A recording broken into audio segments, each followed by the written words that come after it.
Hello and welcome in this Tuesday's live video. Today's subject will be 5 tips to regulate your periods naturally. So let's do this.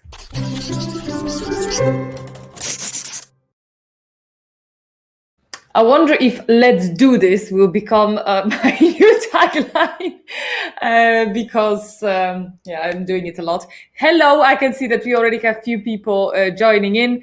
I just added a little disclaimer, guys. I think I have to start making sure that I'm putting it down there. Quick disclaimer, whatever I'm going to tell you about here is not a medical advice. If you need a medical advice, please contact your health professional. I am not a doctor, so I am not qualified to give you medical advice to your particular case. We have a few people tuning in, as I said. We have Beth. Hello, Beth. Hello, Maria. Hopefully, we're going to be having great conversation later on. And let's start without further ado. I want to go through today's subject pretty quick. And some of the things, of course, are going to be repetitive, maybe for those who are super advanced, but well, we have to go through them, right? So for those of you who are new here, that's going to be also super important. What to do to regulate your periods naturally. Now, I want to mention that, first of all, the reasons why your periods are not naturally regular, there might be many reasons. So there's many things to take under consideration. Of course, on this channel, we are focusing in majority on PCOS. So I'm going to be talking a little bit more in depth about PCOS. But if you have irregular periods and you don't know why, there are a few things to consider. First of all, you should get tested. And there is specific amounts and specific types of tests that I would recommend to actually get to the bottom of the problem. If you, for example, want to realize why your periods are late, take that list, go to your doctor again, go straight to your doctor, talk to them about those tests and see what they have to say. And what tests are going to be, of course, necessary. I have to mention it, guys, because first test is going to be pregnancy test. Okay, we have a question off topic later on. So first, pregnancy test. Pregnancy test, clearly, I mean, if you just started to have irregular periods, you're going to have to check if you're not pregnant. I know that in case of many women, that's not a reason for irregular periods, but that should probably be the first thing that to get out of the way. Another thing should be thyroid tests, and of course, as we know, thyroid very often can completely throw off a lot of the metabolism and a lot of systems in our body. So it's super important to do thyroid test. And when I do thyroid test, under the thyroid test, there are 3 tests. So there's TSH, T3, T4, and ideally also antibodies for thyroid. Because what I want you to think is that even though you have PCOS, it's not necessarily PCOS that is causing your irregular periods. In my case, for example, even though I do have PCOS, in the past that has been caused by my endometriosis, my thyroid, and other things as well. So that's super important. As you can see, I have a very windy room today. It's very windy outside.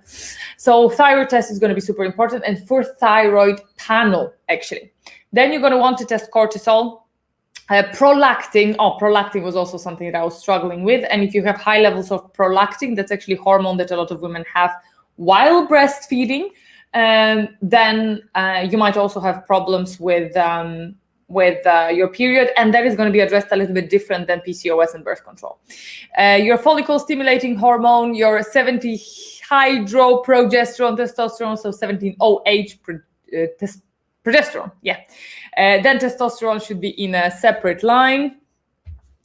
DHEA, you can see this quite a lot, 24-hour urine collection for free cortisol. So that is actually even better than just cortisol that I mentioned before. Cortisol can be just the morning level of cortisol overall in your body. It's almost like testing a free glucose in your body.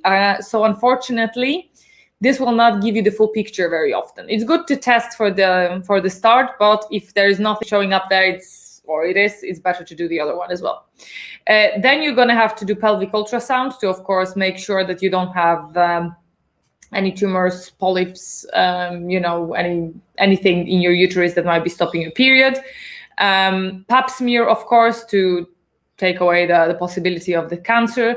And then, of course, the things that are a little bit more targeted to PCOS. So fasting plasma glucose, oral glucose tolerance test, and A1C test to make sure that you don't have insulin resistance that then may cause all the stuff that we were talking about in my previous videos about PCOS. So this is super important because whatever is going to end up showing up in those tests, you might have to take other steps. We're just going to go take quite general approach that would apply for majority of those things, and will definitely improve the quality of your life overall, and should help kind of troubleshoot where the problem is, because you have to take under consideration that we are all very, very complex beings. So of course, telling you 5 tips is big simplifying, and it might be that you're going to have to go to the bottom of your problem yourself, or with it together with your doctor or naturopath or whoever you choose to work with. But it's super important to know where does it come from, because we very often jump to conclusions, which again might not be the issue. As I said, way before I was diagnosed with PCOS, I had prolactin problem, and I don't know, I have a little theory for myself that I just have some problem with the pituitary gland, because prolactin, thyroid hormones, and very early stage of the whole cascade of hormones for the female sex hormones are also starts in pituitary gland in your brain. So maybe there is just some root cause there, and it causes me different issues and different stages of life. Very, very possible. By the way, today I got my own blood test done. You can see I have a little prick. I hate freaking blood tests, and now 2 weeks in a row I had blood tests done, especially for my thyroid. But it's super important, especially now in 2021. Please don't skip any medical examination. If you have access to healthcare that still is working good, make sure that you don't skip your tests, because I did for way too long. Now, next thing, to troubleshoot how to regulate your cycle, you're going to have to start being very vigilant about what is happening in your body and start observing. And why is that so important? It is because it might be different problems that are occurring. And what I want to say, for example, you might have ovulatory cycles when you don't ovulate. So you have to learn what signs does your body give you to actually make sure that you are ovulating. You can go a little bit more in depth of how it works. But myself, I'm using the app called Flow. It's not sponsored, guys. I wish. It's app called Flow. Sorry for my dirty screen. And Flow is great. I mean, I just have a free version, so you don't have to pay anything for it. I had a pro for a while. Now I just don't. But the great thing about Flow is that it kind of learns your cycle as you go. And very often you can also, I might actually do a separate video about it. Let me know if you would like to see it. You can also, when you ever go to the doctor, you can export to them. Freaking hell, I should have a screenshot, you see? You can export for them how your cycles have been looking like and when did they take place. So you can see when I started tracking, that was already when I got a little bit more regular, but you can see it was 40, 50, 33, 55. It was November 2018. And now it's like 28, 29, 30. So it's quite okay. So what does it allow you to do is not only track, either it's Flow or any other of those apps. It allows you to see not only when you're gonna have a period and log that, because that is the very basic, primitive information. What you're gonna want to do as well is follow the steps, which I'm sure all of those applications have, Flow, for example, as well, and learn your mucus, start logging how you feel, start logging, you might log your physical activity, you might log when you have sex, you might log how much water did you drink. But what I would say, is the most important is definitely to log in your ovulation or your perceived ovulation as well as you can, and your symptoms. Because depending on that, you can also kind of track where is the problem. So how can you regulate your cycle if you don't know where the problem is? If you know, for example, that you have problem with progesterone, or after ovulation, you know, your luteal phase. Sorry, I had a blank. Because it's follicular phase and then it's luteal phase. Yeah, correct me if I'm wrong. I'm sure Maria knows. Maria, correct me if I'm wrong. Is it luteal phase? Then, of course, is the period after your ovulation until your period. So if that time is very, very short, you might have to take other action if, for example, you don't have ovulation at all, or if the beginning is extremely short, or for example you bleed twice a month, or you don't bleed twice a month, etc. So it's very important to know. Let's see. Yes, luteal. Thank you, Maria. I knew you're gonna know. So I have blackouts sometimes, guys. If you sit in front of camera, you might get a blackout. So make sure that you use the app and you track all the symptoms, as many symptoms as possible. If you are struggling with PMS, also write it down. And that is going to be super important, because all the other steps that I'm going to tell you about later, you will be able to track what works and what doesn't, because you need to know where you're coming from to see where you have gotten, right? If you're going to the right direction. If you won't track it, I guarantee we think that we remember more than we do, but we actually don't. So you might start noticing small changes at the beginning. So you might notice that your breasts are less tender. You have less of PCOS, or you started noticing that you have a little bit of pain around your ovary area in kind of middle of the cycle, or maybe day 21, or maybe if your cycles are super regular, day 45, and so on and so forth. So super important to actually note all of that, including how strong is the cramping, including how long your periods are, how heavy they are, etc.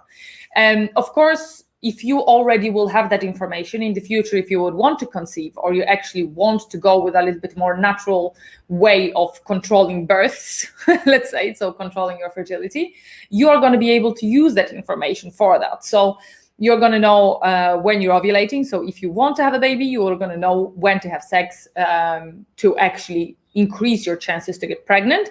But also you will be able to avoid that time if you are avoiding to get pregnant and you don't want to put the chemicals in your body.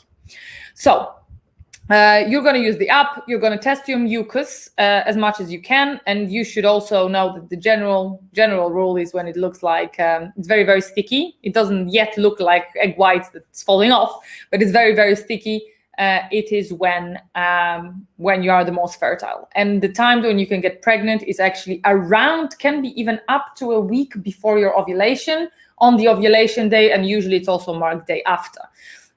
So it's very, very important, because of course, whether you want to get pregnant, don't want to get pregnant, this is super important information, because if you don't have ovulation, which very often you might not have with PCOS, that is what is going to make your periods much longer. Because your body is not getting that, okay, ovulation done, let's prepare for shedding. It's not getting the trigger, right? That's why it takes so much longer. Now, another thing that you can do is test your temperature, and this is going to give you a little bit better view of things, because during approaching to your ovulation, your temperature is going to get higher. So super, super important to test your temperature, because in comparison to your mucus test, it's going to give you the best result. However, it will be good to have dedicated thermometer and actually have very, very precise thermometer and measure it preferably in your vagina or in your mouth. Those kind of the infrared thermometers that very often now in 2020 we had used even in supermarkets to go in, they are not super reliable. So something that is quite reliable would be great. There are special thermometers for that cause, so you can find like fertility thermometer. Very often they're also connected to other apps and so on and so forth. Another thing that you can do, and I wrote it in a separate point, which is testing your ovulation. So what do I mean by that? Apart from actually testing mucus and testing temperature, which are already two indicators of ovulation, you might want to test it on the actual strips that are going to show you the levels of your hormones. However, what is the big misconception is you don't just test that on one day when you think you're ovulating. You should be testing it around the middle of your cycle, when you already roughly know what it might be happening. Because you have to test, I think, around 8 days, because you need to see the tendency. You have to see the line getting stronger and stronger. So you can do that, absolutely. But that would give you that would give you a little bit better indication. Maria, I remember your question, but we will answer it at the very end because it's not related to today's topic. I just want to say hi again to Maria, hi to Beth, hi to Diana from Florida, and hi to Ashley. Lipstick is amazing. It's heroin from MAC. This was my first MAC lipstick that I've ever bought. Thank you very much. So so you can test your ovulation also with the stripes, or if you can afford it, and if you are really engaged and you're really into it, you can try something like Mira or similar fertility tracker. Now, I so regret, because I have in my bedroom, guys, I have the ancient fertility tracker. When I was, I think, 19 years old, I have bought what looks like a beige egg. I'm going to put it, actually, keep an eye out. I'm going to put it tomorrow in my community tab, or maybe, tomorrow in my community tab. So I had this like egg shape thing that has a thermometer at the end that just has like mono screen, and you just press whenever you have period. It shows you which day of cycle you're on, and it's kind of learning you. So it's like, it was quite advanced at the time. I spent, I think, 120 euros on such a machine. I'm going to show you tomorrow in my community tab. So make sure that you tune in, and make sure you subscribe, by the way. All right, let's do a little break. And I'm going to ask you all, if you're watching, make sure you hit the like button. Leave me a comment, say hi, tell me where you're from. And ask me anything, ask me any questions that you might have, and make sure you follow me on my Facebook and on my Instagram. So let's go further. Then another stuff to regulate your period. So now you know where's the issue. And I have to repeat that, especially for all the new people that might be here, that you're going to have to change your lifestyle in terms of stress and sleep. These are the things that very often are the major contributors to our problems with our cycle and to our general hormonal problems, whichever hormonal problems they are. So sleep, reduce stress. I'm not going to dwell on it too long because we all know it. And I was talking about changes for lifestyle for PCOS as well. Wait, we have one comment. Kindara is a really great app for tracking your flow, mucus, as well as temp. It's free as well. It's just not very pretty. I'm actually going to take a look. If you guys want me actually to start tracking on a few different apps and give you a rundown, let me know. Nene from Washington, D.C. Hello, Nene. I'm wondering if I caught you in your lunchtime again. Okay, let's go further. So another thing is going to be checking your diet. Now, briefly, I have touched on changing your diet if you have PCOS, but there are many other things that might contribute diet-wise to your period being irregular. So, of course, the first thing that I put is because us ladies with PCOS very often have insulin resistance. It's going to be whether you are eating, sorry, I'm just swallowing that water. Are you eating too much sugar or too much carbs? Because, of course, that can make insulin resistance worse. Our ovaries and our ovary cells get more insulin resistant, and it makes ovulation impossible. Or it makes it very, very difficult. Another thing, are you eating enough fats? There have been studies made, and I also know that especially for women, eating enough fats, healthy fats, is super, super important, because we actually need those fats to actually switch our hormones from progesterone, estrogen, and so on. So very, very important to make sure that you do have enough fats in your diet. My cat is going crazy if you hear any weird sounds. Karma. Getting enough of healthy fats, especially omega-3s, because they also reduce inflammation, which is super, super important as well with PCOS. That is also why, by the way, women generally hold on to more fat than men, because we need to hold our reserves to be able to deal with our hormonal changes. Are you eating enough calories? And that as well, you might think that it's got to be applying for people who are just skinny and just don't eat a lot. However, very often us with insulin resistance, if we are a little bit overweight or we're obese, or we're just struggling with insulin resistance, getting weight, we put ourselves to very, very restrictive diet. I just had a comment on one of the videos yesterday, same scenario as I did, like around 1922, starving yourself a lot to be able to be very, very skinny. However, it very often, can stop your period. And you know that in terms of healthy people as well. For example, athletes, female bodybuilders very often lose their period before their competition due to the lack of energy. And it makes sense, because if you think about it, the first thing that your body is going to get rid of is your reproductive function, because if your body is not in a good way, there is no chance that it's going to be able to carry a baby 9 months in your body, creating another life, right? So it makes sense. So that is super, super important. And also worth thing to check overall is, do you have any food intolerances? That is more due to the fact that you might have a lot of inflammation in your body, and that can just throw things off in general. So if you have a lot of inflammation in your body, there might be very problematic. Nene is on lunch break again. Perfect. Let us know what you're eating, Nene. Is it PCOS friendly? Oh, by the way, I posted on the group. If you're not the member of my group yet, I'm going to put the QR code at the very end. So if you're not a member of my Facebook group yet, come over. There's not a lot of going on there yet, but I asked you guys about your favorite PCOS friendly food that you've been eating recently. Make sure you share. I'm dying to have new ideas. We can have ideas, take ideas from each other. So last thing, move your body.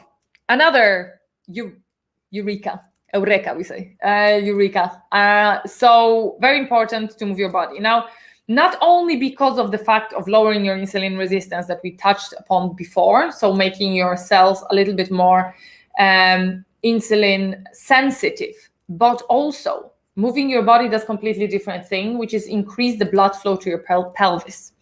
So we need to make sure that the blood flow in the pelvis is good. Now, I have been once at some specialist that is called urophysiotherapist. So that's a woman who's a physiotherapist, and she is specializing in female anatomy and in female, in all of our organs and so on.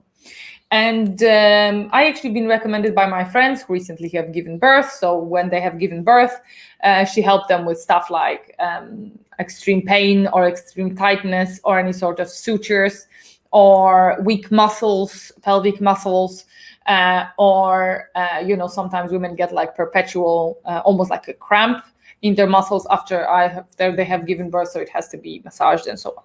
So she actually specializes in general pelvic area, hip area in women. And what she had told me as well is that very often a lot of women have not super great blood flow to their pelvis area, because there might be area that we're not using that much, and because we don't move so much nowadays, right? Majority of the time, I'm guilty of it at the minute. I'm the person who loves to move, but I have double ankle injury that still hasn't been diagnosed. So I sit a lot, but I make sure that I have blood flow to my pelvis in other ways. And that brings me to another point, which of course it's a bit sensitive and PG-13. So you should have sex, whether it is with someone, whether it is with yourself. It is also proven to increase the blood flow to your pelvis. And I also know about a person who had that said. She actually had PCOS just like me, and she started to have her periods regulated. And because she was actually in a new relationship at the time, she actually asked, is it possible? Because I remember asking her about it. Is it possible that helped? And the doctor said yes. So it is definitely helpful, which I think this is probably the thing that we wouldn't mind picking up. Lentil soup. Oh, I want lentil soup. Although my body doesn't react very well to lentils. I'm craving lentil soup. I love soups, by the way, and today is a little bit cooler day here on Tenerife. So yeah, do some yoga, do some long walks. If you can, if you feel good enough, do some weighted exercises or do slow weightlifting and weighted exercises, even with your own body weight, right? Do some lower ab exercises, always good for your posture and stuff like that. My cat is going mad, guys. She's just barking. I don't know if you ever heard the bark of the cat. You should do a video on libido and sex drive issues with PCOS. I definitely should. You know what? It's a very interesting subject. I don't know if you girls will be okay to share this with me. However, as we know, raised testosterone, for example, if you have high testosterone, you have quite high sex drive. However, of course, if you are insulin resistant, that you probably have fatigue and all the stuff connected to it. So I'm guessing, of course, your libido goes down. I'm not guessing, it was in one of my previous videos. And the other thing would be, if you're on birth control, you certainly can have lower sex drive because, well, you're basically artificially regulating your estrogen and your progesterone. Now, what I want to touch on, and I left it on purpose at the very, very end of the video, I'm just going to leave the group hanging here, that I am not against medication, but I want to clarify one thing very, very much, that when the doctors tell you that birth control will regulate your periods, the wording of it, I don't necessarily agree with, because I really do believe that the fact that you have regular, and it's not period because you're not ovulating, you have regular bleeding on your pill, doesn't regulate anything in your body. So there is no mechanism that I know of, proven, so I put disclaimer on the bottom there as well, that actually shows that birth control is going to regulate your periods in the long run when you come off it. That's not how it works. It just gives you that illusion of regular bleeding. Now, it is important to do it sometimes, especially if you haven't had your period for a long time. If you notice that you're not getting your period for something like 3 months, I mean, that's just my estimate. But if you notice that something is really out of whack and it's like 70 days or something, make sure you contact your health provider, because it's great to regulate your cycles naturally. But leaving your uterus not bleeding can increase your chances of cancer. So don't ban the Western medicine altogether, because it's super, super important to actually work with your doctor on it, not against your doctor. And your doctor, you know, if you're going to tell them that you don't want to be on birth control, they have other options. I mean, especially if you have something like high prolactin levels, they're going to give you, well, the medication that I got was called Bromergon. So they're going to give you something else. They can also give you Dufaston, which many of you probably know, to actually just, you know, give that push to your body to start bleeding. However, let's see the comments. Yeah, there you go. Yes, I found out that it's a pseudo period, because many of us think that when we take it and we start bleeding, it's period. To be honest, apparently, when you are on birth control pill, it already regulates how much tissue is being built up, because it doesn't go through ovulation, and your body doesn't go through ovulation, and your tissue is not being built up as much. So from what I have heard, that is actually not necessary to have that break. So if you are continuously on birth control without having that period before, when your uterine lining could have grown a lot, right? Because then it's good to have bleeding. But I had that, if you have watched my story before, when I was put on birth control for a long time, and too strong birth control with no breaks. And unfortunately, that didn't work for me, and I know it doesn't work for everybody. But to my understanding, it helps shade the lining to prevent cancer and other issues, but it's a band-aid for the actual PCOS symptoms. Exactly what I just said. So that is super important to remember. I am not against taking stuff like Dufaston myself. Again, this is my private opinion. I'm not a doctor. I'm not being against taking stuff like Dufaston just to trigger it sometimes. But for the rest of your periods, you know, being natural and trying to support your body as much as I can. I kind of like hybrid approach, guys, where you kind of use medicine instead of as a patch, more like a crutch, is that a word? to get you to a more healthier space. So I'm kind of mixed between Western medicine and a holistic medicine on that. Wait, sorry, I missed one. I agree with Diana. The issue that I have with birth control, specifically the pill, is covering up the problem. And let me know, both Diana and MW, I don't know your name, sorry. Let me know if you have that happen, if you went off birth control and you had problems having problems with having regular cycles.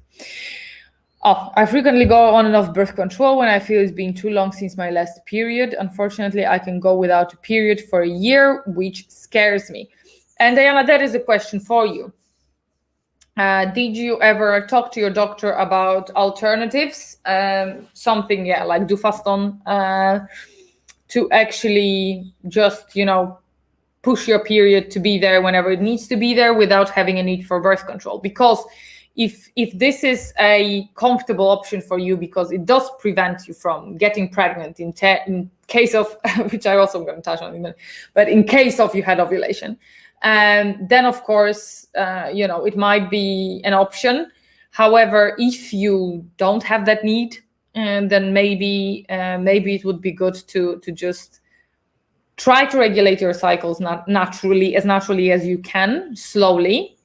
Do the full panel of workup, because sometimes, like for me, I had surgery because it was from my endometriosis. I had to start taking medication for thyroid. There was a period of my time when I had to take medication for my pituitary gland, but I weaned off everything. So it is possible, but don't cut cold turkey, because that's what people don't understand as well. It's all horrible that normal medication have side effects, but quitting cold turkey and suffering from your own problems that your body is causing you is also the side effect, right? So slowly. Hello, Heather. How nice that you have joined us today. Nene say, Diana, try berberine. It gave me first natural period in 40 years. And that's, again, Diana, a good point from Nene, that especially if you know that you have insulin resistance, that should be your focus. Because we talked about it in all the previous videos about insulin resistance, that, even metformin gives people periods, even though it's not what it's for, right? But it makes you more insulin sensitive, which then in turn makes your ovaries ovulate, and that in turn give you period. So you always have to think in this way. Diana, doctors only recommend losing weight. I have tried the progesterone-only pills to start it, but the last time I did that, my period lasted for 6 weeks and would not stop. Oh, that is very difficult. 6 weeks, wow. Progesterone only pill, I think, let me check. Sorry guys, I'm going to be Googling. Dufaston. Is it progesterone only? I have to check it quickly.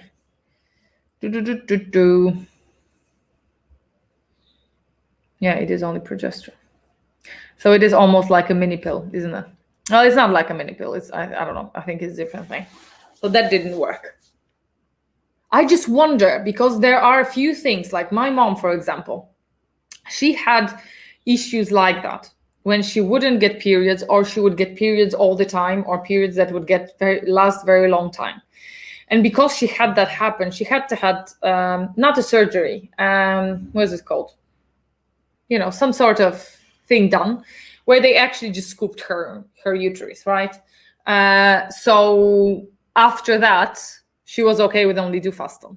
But then again, I'm not going to give you advice on that, because either you have to change your doctor for someone who's going to be able to give you some other options, or to mix the two or something.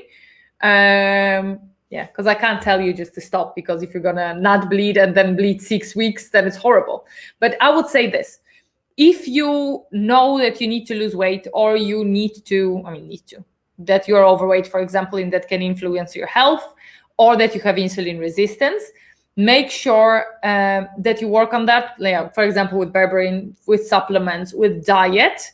And even if you're still on birth control, keep on doing that. And when you think that you're super healthy, you already have your blood sugar under control, maybe, I don't know, I can't remember all the situation, but whether you are on metformin, maybe you will be able to quit it. Or you will change metformin to berberine and you will be able to quit it. You will lose weight and so on. You can work on all of that while still on birth control.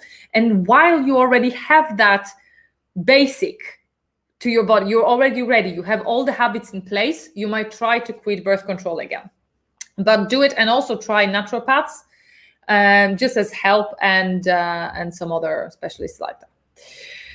Beth, I found birth control was great to support my mental health. Then I out things in place to regulate hormones before stopping the hormone replacement. This seemed to make a transition a little better. Sorry, I don't think I got it. Then I out things in place. Out things in place? I don't think I get it. To regulate hormones before stopping the hormone replacement. That you probably regulated them before you stop the hormone replacement, right? So that is exactly what I was just saying to Diana. Oh, Diana, I can see is not trying berberine yet. Definitely.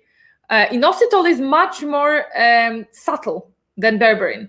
And let me know if you're on metformin, because if you're on metformin plus berberine, not a good option. But if you're not on metformin, then definitely try berberine. Put things in place. Okay. Oh, put things in place. Yes, of course. Jesus, guys. I'm going to put things in place to regulate hormones. Of course. Yeah, and I totally agree, Beth. I'm totally the proponent of the same method. How days is your cycles? How many days is your cycles? Is it regular and less than 35 days? Mine personal are. Apparently the norm is something from Flo would tell me that. I think 26 to 35. However, if at the beginning your cycles are going to be 42 and still regular, that is a step in the right direction. Because I noticed that was mine. And I'm going to show you guys again. I'm going to open my Flow. I started tracking in March 2018. And that's how they were. 40, 50, 33, 54, 55, 40, 42. And all of a sudden, 33, 30, 33, 30, 34, 30. And then since August 2019, 28, 30. And it's been between 28 and 30 all the time. So last few months, if I would look at it, yeah, it was 30, 29, 28, 30, 28, and might be now 29, I don't know, 29, 28, 30. And that is the best it has been since I started. No, maybe between 13 and 17, my periods were still like that, but then they just throw them off. There is no perfect 28-day cycle, guys. 28 doesn't have to be your number. It can be anywhere between 26, I think, or 24 to 35 days. Brigitta is saying hi from Croatia. Hello there.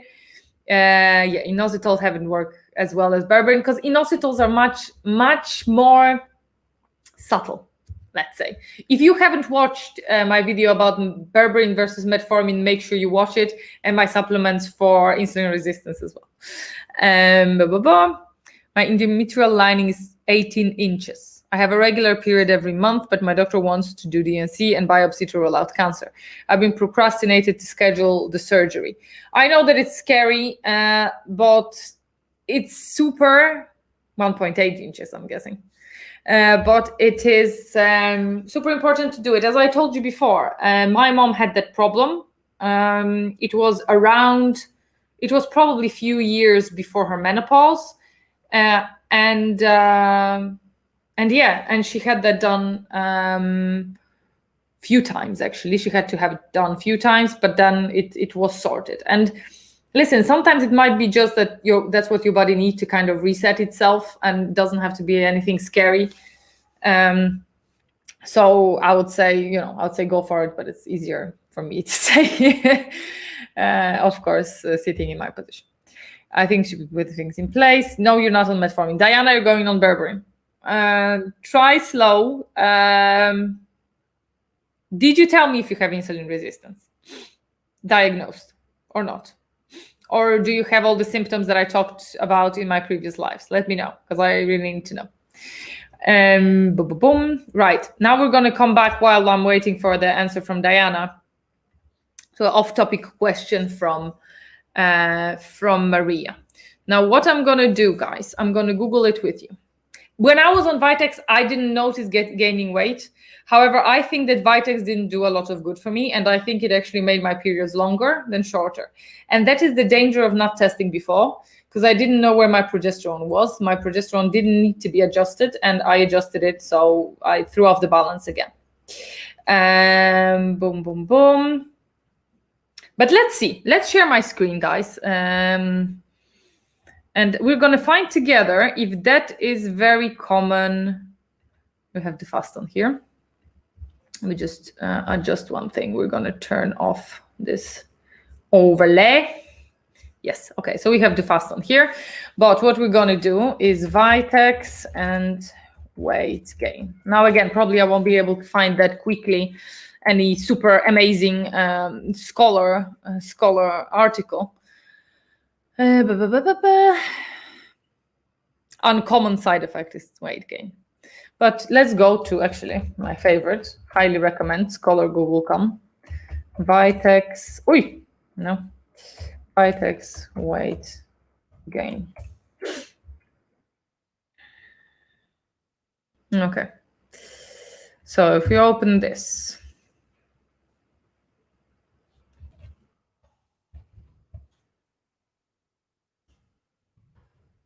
sorry, I'm just trying to find,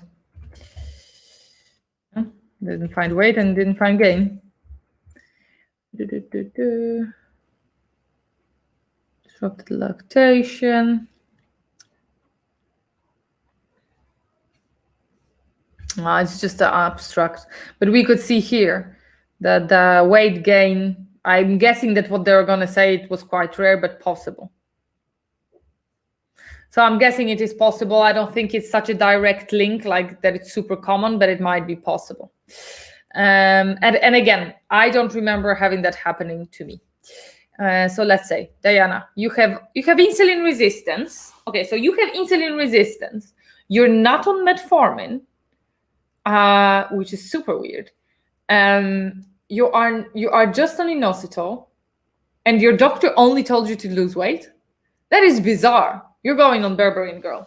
The proper dose apparently is 3 times 500 milligrams, but start smaller. Again, watch my video about metformin versus berberine, because it also can give you some digestive issues. So start small, but actually berberine has been shown to be way more effective than metformin in weight loss, and way more. And I put the article in that video, berberine versus metformin, and it also has less side effects. So win-win in my book. Within a year of stop birth control, all of the PCOS symptoms surfaced. Testosterone levels went through the roof. I've been struggling ever since. How much time has it been since? I'm just now starting to get a good idea of how to deal with it more naturally, but it's a process. It's definitely a process. It took me, what you saw, I started tracking in 2018, but I actually went off pill 2017. So I wish I had that data, because that was a full year of periods longer than 60 days very often. So I wouldn't get a period for 2 months, or I would get them every 50 days. I don't remember ovulating, guys, and I have been taught pretty well of how to track ovulation, because we are big on natural birth tracking in Poland. So I was, I knew when I was ovulating, and I don't think I was ovulating many times, because you will see, if you're going to start observing your mucus, you're going to see the difference. 3 years of no hormonal birth control.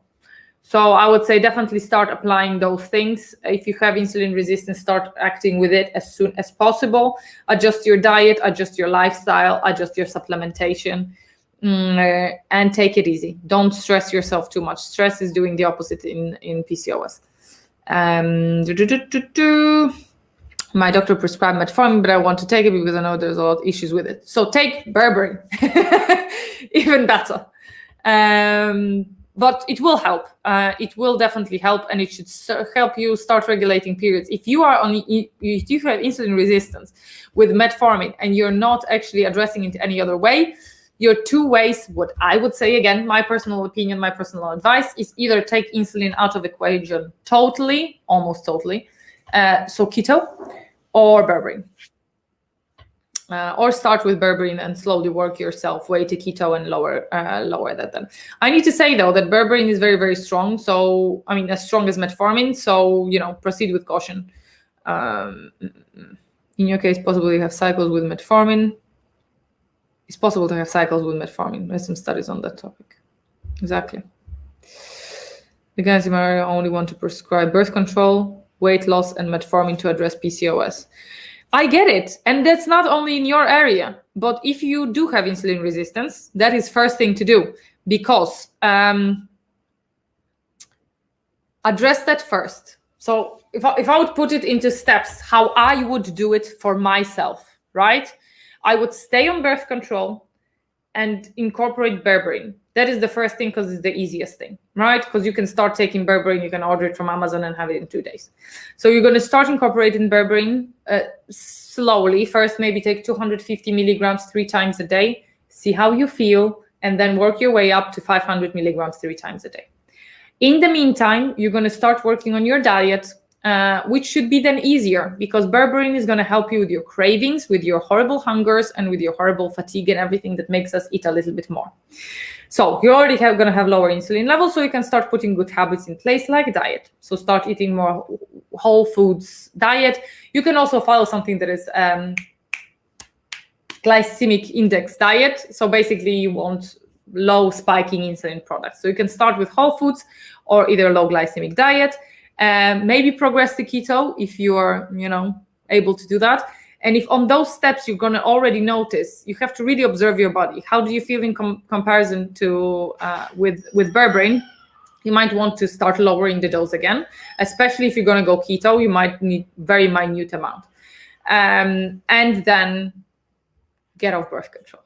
So that is going to be the last step, and see how you are. And you might still want to continue after birth, going off birth control with berberine. Again, see how your body feels, see how you do. But your insulin resistance, if you're not at the moment on metformin or anything else by inositol to control it, and if you're not keto, then it's time, girl. That is the key. That is gonna do the world of the difference. The world of the difference.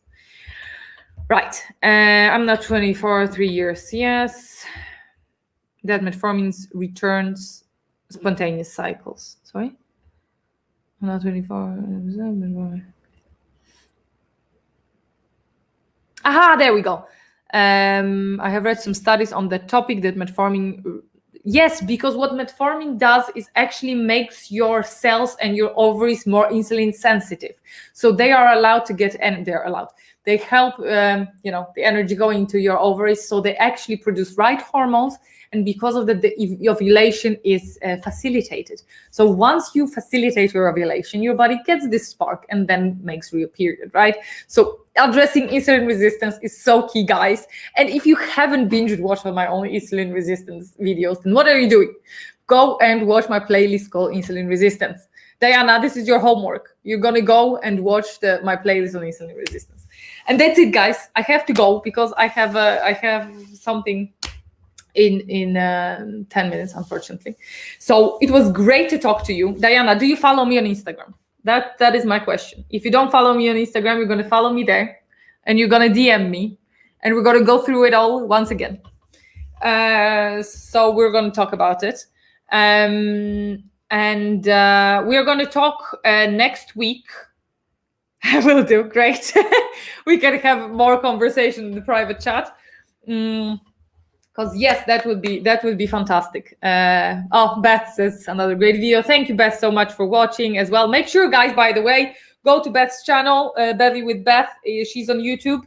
And she puts videos that are her journey through PCOS as well. She gives a lot of good advice, and about products, about everything, and about how she's dealing with things. So make sure you go and follow her there as well. Okay, guys, that is it for today. Thank you so much for tuning in. I will be here next week at 5 p.m. London time, so it's going to be lunchtime for Nene. And I'm going to publish another survey very soon on my community tab that is going to ask you which out of 2 subjects of videos you would like to see, and also tomorrow on the community tab, I'm going to put my ancient tracking device. So that would be great. Thank you very much. Thank you, Diana. Thank you, Beth. Thank you, MW. Thank you, Maria. Diana again. Ashley was there. Heather was there. Thank you so much, girls. And I will see you next week. Goodbye.